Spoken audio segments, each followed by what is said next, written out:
پاگل خانہ کے انچارج جو کہ ڈاکٹر تھے، وہ جب بھی کوئی کام کرتے تو سرکار تاج الاولیاء رضی اللہ تعالی عنہ سے وہ مشورہ کرتے یا اجازت طلب کرتے۔ ایک دن ایسا ہوا کہ سرکار تاج الاولیاء کی بارگاہ میں وہ ممبئی جانے کی اجازت کے لیے حاضر ہوتے ہیں اور عرض کرتے ہیں کہ بابا مجھے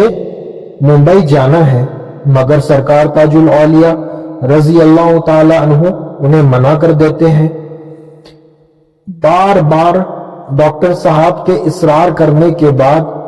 سرکار تاج الاولیاء رضی اللہ تعالی عنہ انہیں اجازت دے دیتے ہیں، مگر ساتھ ایک پتا بھی توڑ کر پیڑ سے دیتے ہیں۔ جب ڈاکٹر صاحب ناگپور سے ممبئی کے لیے نکلتے ہیں تو راستے میں بھساول میں آپ اپنے پلیٹ فارم سے اتر کر دوسرے پلیٹ فارم کے طرف بڑھتے ہیں تو دوسرے پلیٹ فارم کی جو پٹریاں ہیں اس پر ایک انجن تیز رفتار کے ساتھ آتا ہے اور آ کر ڈاکٹر صاحب کے ایک دم سامنے رک جاتا ہے۔ جب ڈاکٹر صاحب اس انجن کو ان کے طرف آتا ہوا دیکھتے ہیں تو وہ ایک دم حیبت سے بے ہوش ہو جاتے ہیں۔ جب وہ بے ہوش ہو جاتے ہیں تو پلیٹ فارم سے کچھ لوگ کہتے ہیں کہ دیکھو دیکھو وہ آدمی تو انجن سے کٹ گیا۔ جب ٹرین کا پائلٹ، لوکو پائلٹ اور ان کے ساتھی اترتے ہیں اور دیکھتے ہیں تو وہ صحیح سلامت ہوتے ہیں۔ کچھ دیر کے بعد جب ڈاکٹر صاحب کو ہوش آتا ہے تو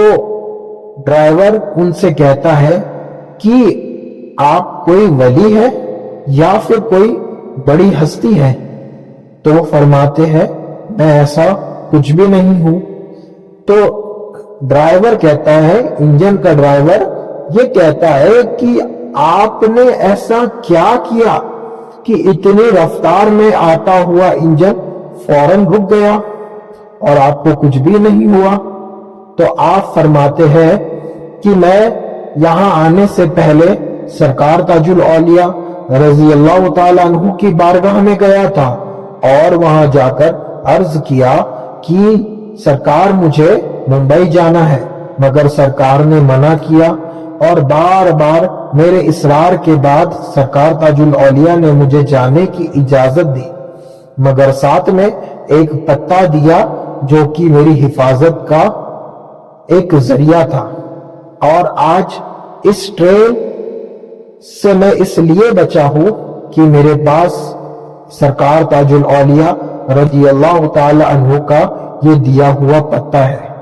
جس کا یہ کرم ہوا، جس کا یہ فیضان ہوا کہ آج میں اس انجن سے بچ گیا۔ تو یہ سرکار تاج الاولیاء